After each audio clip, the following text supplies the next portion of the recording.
I came home earlier than I was supposed to. The job wrapped faster than expected. Inspection signed off, no delays, and I didn't text ahead. I just drove back through the neighborhood the same way I always did, turning onto our street with the radio low, already shifting my head out of work mode. That's when I saw the car. It wasn't in the driveway. That would have been too obvious. It sat just off to the side, half a block up, angled slightly toward the curb like it didn't want to be noticed. Dark sedan, clean, no decals, not one of the neighbor's cars. I knew those without thinking. I slowed without meaning to. The detail that stuck wasn't the car itself. It was the way it was parked. Careful, temporary, like someone who planned to leave soon and didn't want to explain why they were there. I sat there longer than I should have, engine idling, watching the house. The curtains were drawn tighter than usual. The porch light was off even though it was late afternoon. Everything looked normal if you weren't paying attention. But I was paying attention. I didn't feel panic or anger. What I felt was a quiet shift, like something heavy settling into place. A sense that the timeline I believed in had already been interrupted, that whatever was supposed to happen next had already happened without me. I parked, got out, and stood there with my keys in my hand. For a moment, I considered turning around, driving somewhere else, letting time pass until this feeling went away. Instead, I walked toward the door. Before I stepped inside, I knew something had crossed a line. I just didn't know how far. Before that day, life had a rhythm I trusted. Work came first. Early mornings, steel toes by the door, coffee strong enough to burn the sleep out of me. I ran projects outside Austin, commercial remodels, light industrial work. Nothing glamorous, but steady. I liked knowing where things stood. Schedules, budgets, deliverables. When something went wrong, you could usually trace it back to a missed step or a bad assumption. Home was supposed to be simpler. Emily and I had built a routine that worked because it didn't ask too many questions.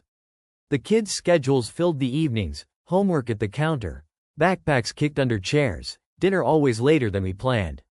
Weekends were for errands and half-finished house projects I kept meaning to wrap up. It wasn't exciting, but it was familiar. And familiar felt safe. Looking back, there were signs. Not dramatic ones, just small distortions in the pattern. She'd start conversations and drift away halfway through. She kept her phone closer than she used to, face down on the counter, always within reach. Plans shifted last minute. Errands took longer than they should have. I noticed the delays first. She'd say she was running late and show up exactly late enough to sound believable. Not rushed, not apologetic, just slightly off. Her explanations were always reasonable, which made them hard to challenge without sounding suspicious. Distance came next. She was still there physically, but her attention felt divided, like part of her was always somewhere else. When I talked, she listened just enough to respond, not enough to follow. Eye contact broke sooner. Touch became more functional, passing by, brushing shoulders, nothing that lingered. I told myself it was stress. The kids were demanding more. Work was heavy for both of us. Life does that sometimes, it compresses people until all they have left is efficiency. I didn't want to be the guy who imagined problems into existence, so I didn't push. Instead, I adapted. I picked up slack without mentioning it. Covered mornings when she slept in. Handled school forms and grocery lists.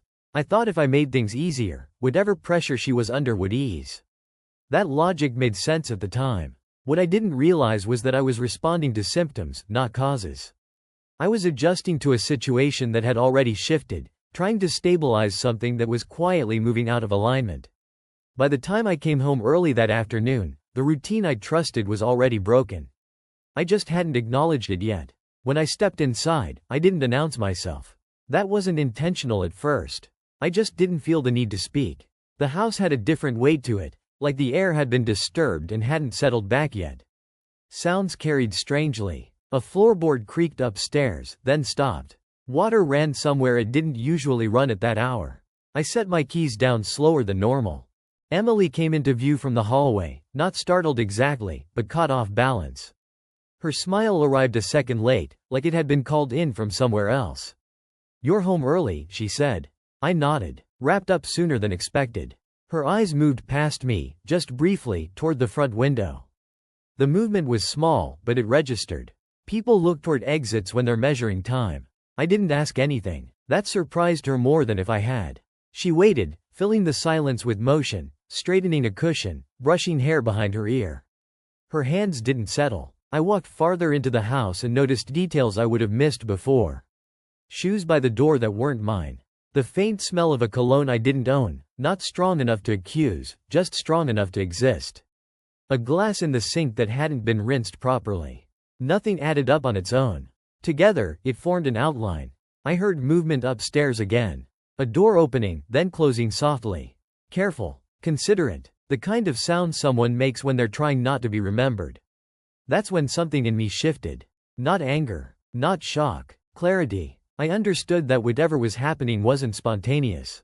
It had structure. Timing. Rules. I was seeing the edges of something that had been rehearsed. A man came down the stairs a minute later. He didn't look at me directly. Just nodded, polite, like I was a neighbor he'd met once before. He said my name as if he already knew it. "I'm heading out," he said. Emily stood still behind him. I watched him cross the room, watched how comfortable he was in the space. How he didn't rush, didn't hesitate. He had already decided how this moment would go. When the door closed, the house went quiet again. Emily started to speak. I raised a hand, not to stop her, just to slow the moment down. I wasn't ready for explanations. I wasn't ready for stories. What mattered was this. I wasn't confused anymore. I didn't confront her. I didn't demand anything. I simply observed the fact that the picture had begun to reveal itself. And once you see the pattern, you can't unsee it. I remember standing in the living room after he left, watching the front door click shut, and feeling something inside me quiet in a way I hadn't expected. Not numb, not frozen, just calm, like a part of me that had been whispering warnings finally found the right moment to speak. I didn't raise my voice. I didn't tremble with adrenaline. I just breathed once, slow and deliberate, and felt the shift happen. Up until that moment, I had been trying to make sense of discrepancies. I had been hoping there was an explanation that didn't upend everything I believed about the life I was living. I wanted a reason that didn't hurt. I wanted reassurance that what I saw wasn't real. But when I stood there, listening to the hum of the refrigerator and the distant sound of traffic outside, something internal settled. I stopped searching for reasons that made it easier and started acknowledging what was actually there. In that stillness, I made a decision. I would no longer try to fix anything that wasn't fixable. I wouldn't ask the question that begged to be asked, not yet, not that day. I wouldn't chase explanations or apologies. I wouldn't prove myself right or wrong. I would let the truth be what it was. I didn't run. I didn't shout. I didn't break anything. I just stopped pretending everything could go back to how it had been. I stood in that quiet house and watched the space between us grow. It wasn't a wall I built with anger. It was a boundary I drew with clarity. For the first time, I saw the situation without the story I had been telling myself. I noticed the small excuses that masked bigger patterns, the late-night texts dismissed as urgent work, the unexplained errands, the weary smiles that didn't reach her eyes. Each of these was a fragment of something larger, and now they fit together in a way that made sense. That realization didn't explode. It unfolded slowly, like a door opening just enough to let light in but not enough to let noise escape. I wasn't angry. I wasn't resigned. I was simply present to what was. I didn't confront her. I didn't ask for explanations or justifications. There was nothing left to negotiate. The truth itself was the only witness in that room. Instead of raising my voice, I listened to the silence between sentences, the distance in her eyes, the hesitation in her words and movements. I noticed the differences between what was said and what was lived. I made the choice to stop trying to fix a situation that had already changed direction. It wasn't denial. It wasn't avoidance. It was a clear-eyed acceptance that the story we were living was no longer the one I thought I was part of. I decided that day to stand in the truth, even if it was uncomfortable, even if it hurt. And in doing so, I felt a clarity I hadn't expected, quiet, resolute, and unshakably still. After that day, I became quiet in a way that felt deliberate. Not withdrawn, not cold, just observant. I moved through the house as I always had, followed the same routines, answered questions when they were asked. From the outside, nothing appeared different. That was important. Familiarity kept everything relaxed, unguarded. Inside, though, I was paying attention. I noticed how Emily's schedule developed edges.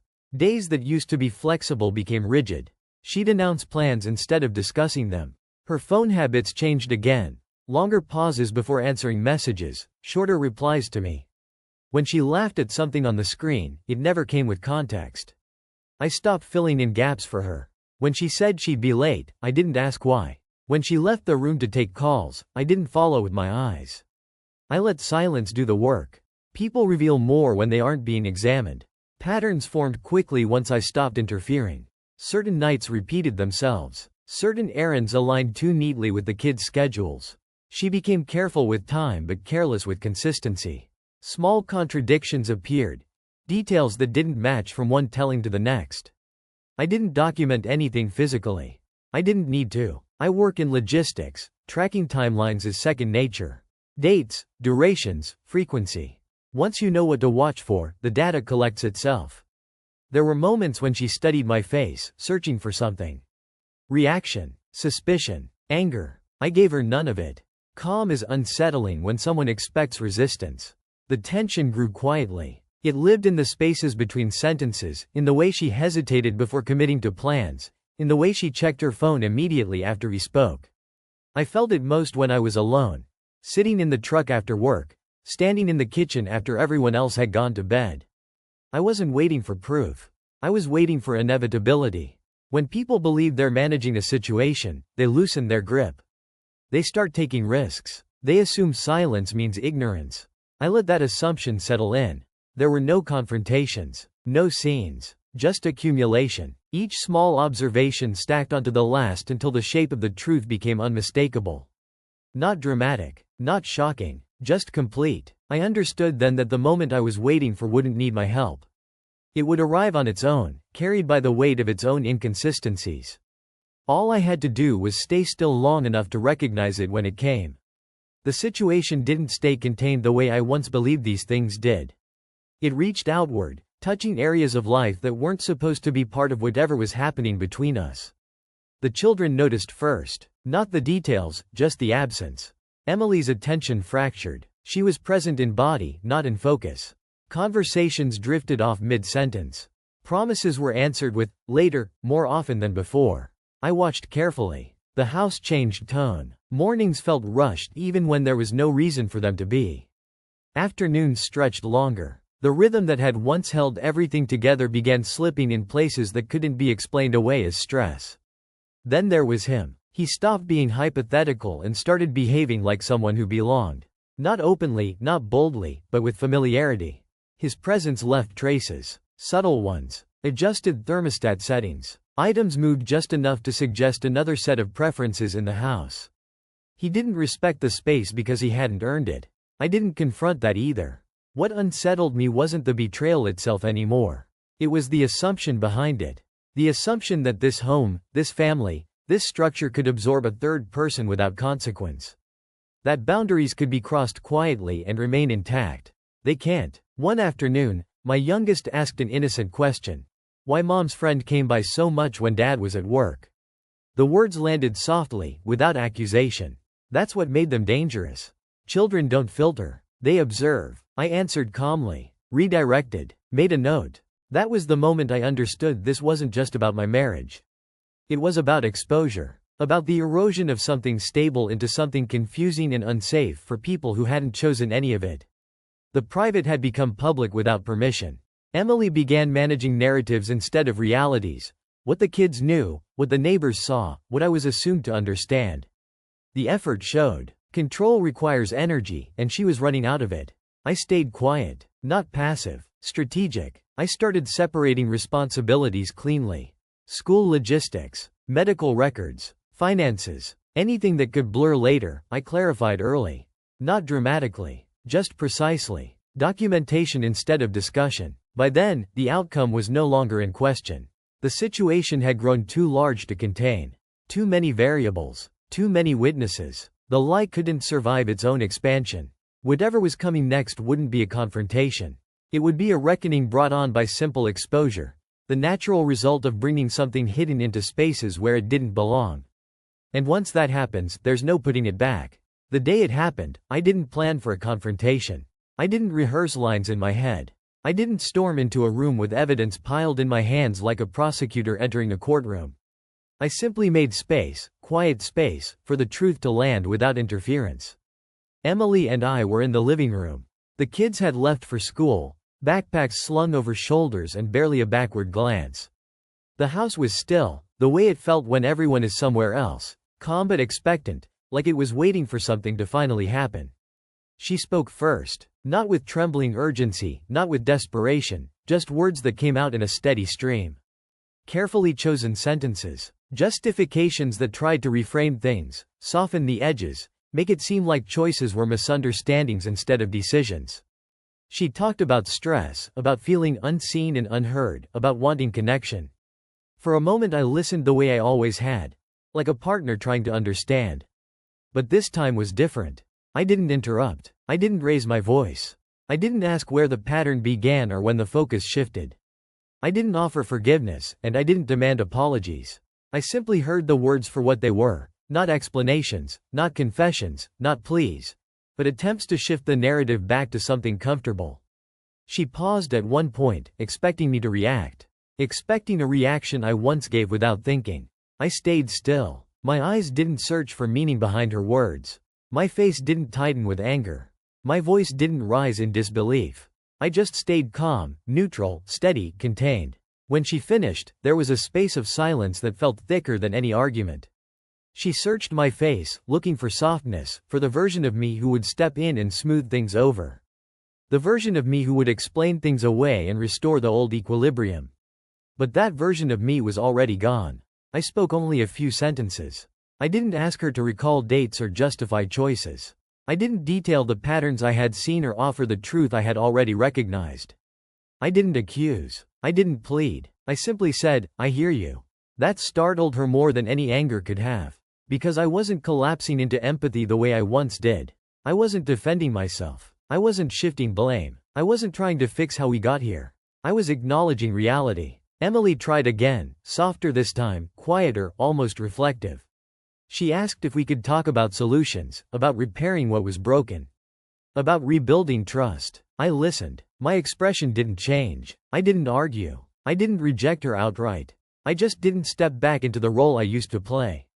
I didn't offer myself as someone who could absorb the aftermath and restore balance. I stayed present. I stayed calm. I stayed real. When I finally spoke again, my voice was measured. "We need to think about what's best for the kids," I said. "We need clarity on what comes next." She paused, then nodded, tentatively, uncertainly, as if she was still learning the shape of the situation herself.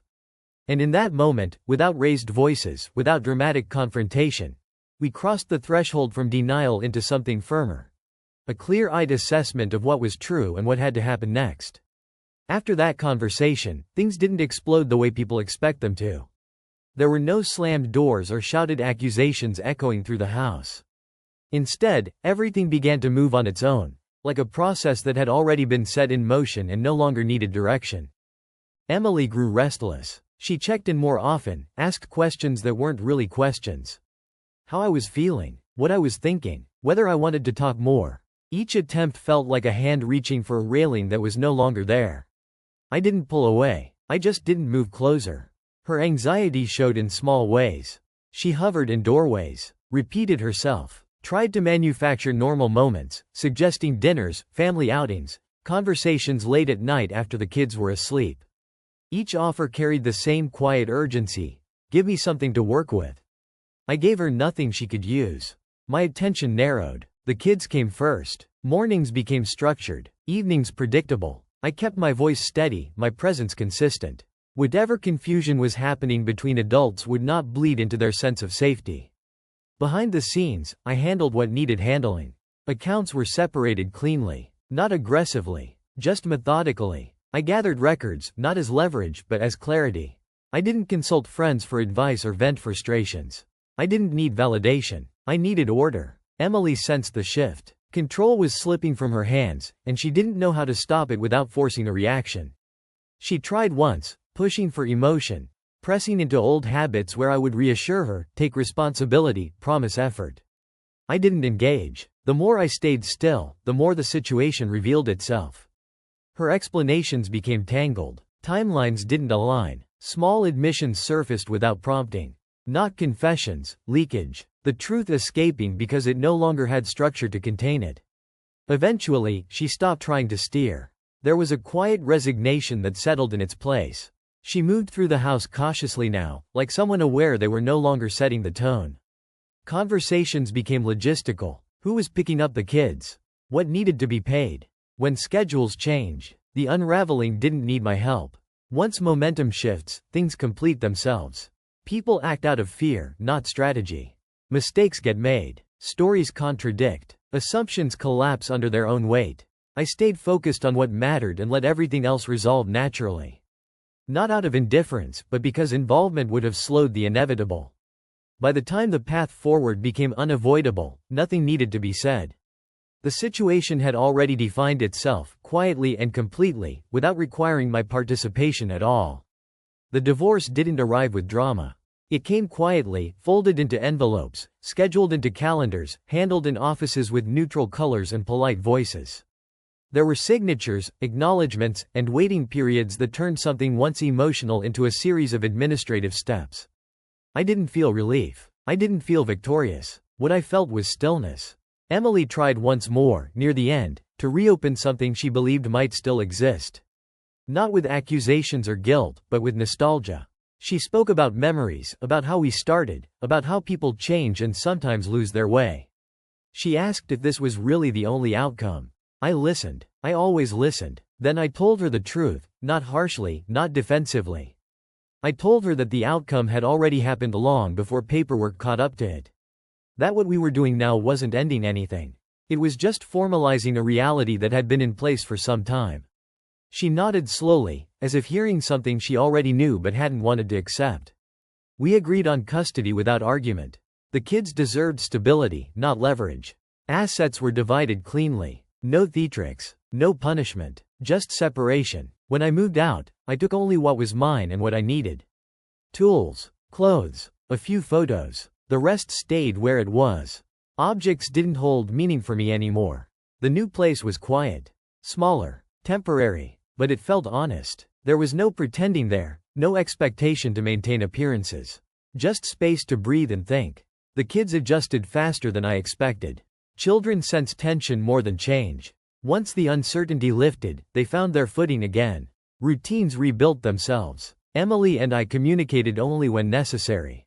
Short messages, clear logistics, no emotional spillover. Over time, even that softened into something neutral, not friendly, not hostile. Just distant and functional. I didn't tell people my side of the story.